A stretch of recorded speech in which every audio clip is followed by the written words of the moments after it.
I'm going to start reading chapter 11 of A Day of Rest today, the book by my mother. And inside there's a couple of pictures that I want to show you.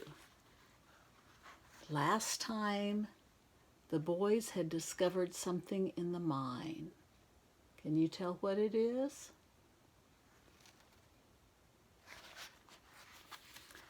And there were people coming that they didn't expect with a wagon. Let's see what happens. Chapter 11. Getty up there, a whip cracked. Shod hooves scraped on rocky ground. The whip cracked again. A team is pulling a wagon up a steep hill, Susan thought. The snorting of straining animals combined with the rattle of a wagon, and that could be heard distinctly between the slaps of the whip. Is the wagon being pulled up the mountain on Willow Creek Road? Susan wondered as she stared in the direction from which the sound came. How far is the mine from Willow Creek Road? After crossing the cornfield by the school, Bert had followed the cow path down the hill to the old railroad bed. From there he had gone straight down the mountain to the stream that came out of the mountain.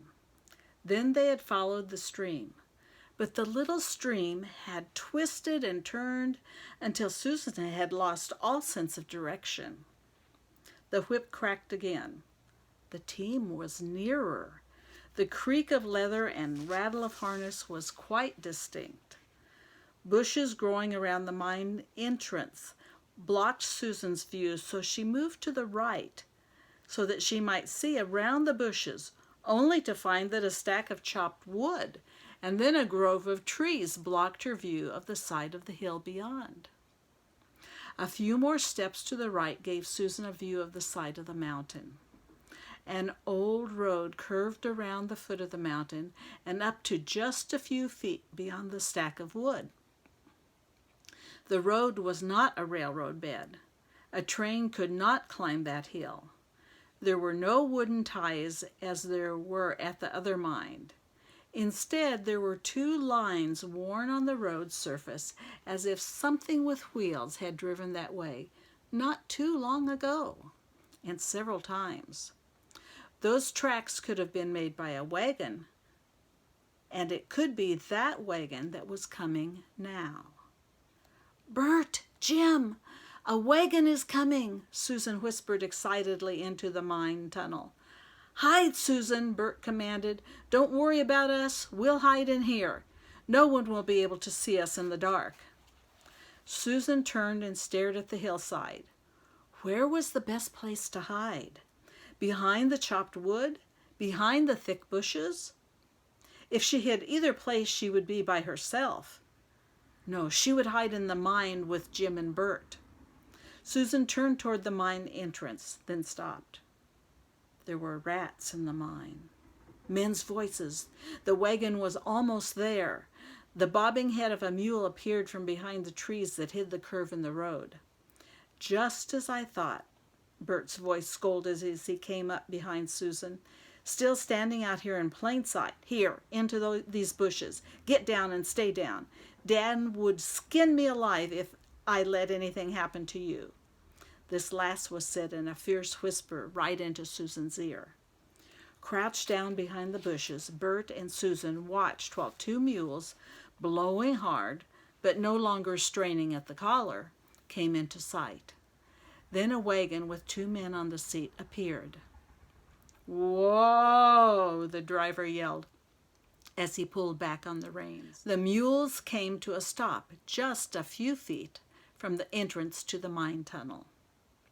"Ed," the driver of the wagon spoke to the man sitting beside him, "I don't agree with you. No revenue officer is going to think of this mine. He won't know there is a mine down here." Ed, a tall, skinny man in gray work pants and matching shirt, jumped to the ground and then leaned over and picked up an oil lantern from the back of the wagon before answering. "Someone will tell the officers, Slim. I say it's best we clear out now." Striking a match on the side of the wagon, Ed held the flame to the wick of the lantern.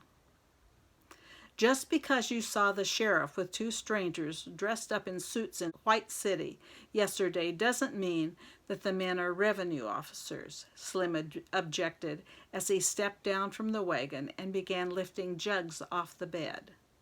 And even if they are, there is not a man in this whole county that would tell a revenue officer the time of day.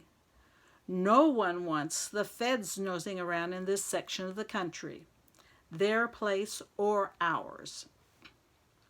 Also dressed in gray work pants, Slim was just as skinny as Ed, but several inches taller. Going a bit there, Slim, Ed laughed. This ain't exactly our place now, is it? No, Slim responded immediately. It ain't.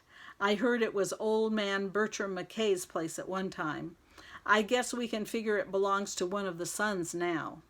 I never heard of the McKays giving up anything they got their hands on. That is one more reason I don't think any man will mention it. No one would want to tangle with that passel of McKays. What about the women, Slim? I noticed that you just mentioned the men. Ed held the lantern up to check the flame. With his fingers hooked through the handles of two jugs, Ed waited while Slim picked up some jugs and started walking toward the mine entrance. Daisy Bell Campbell and her gang of prohibitionists might, Slim stopped, and let Ed enter the mine with the lantern first, and then followed while he continued the discussion. But how is she going to know anything about the still? Daisy Bell's no fool. Ed's voice echoed in the tunnel. She knows a lot more than you give her credit for. Even if she knew about the still, I don't think Daisy Bell would report us to a revenue officer, Slim insisted.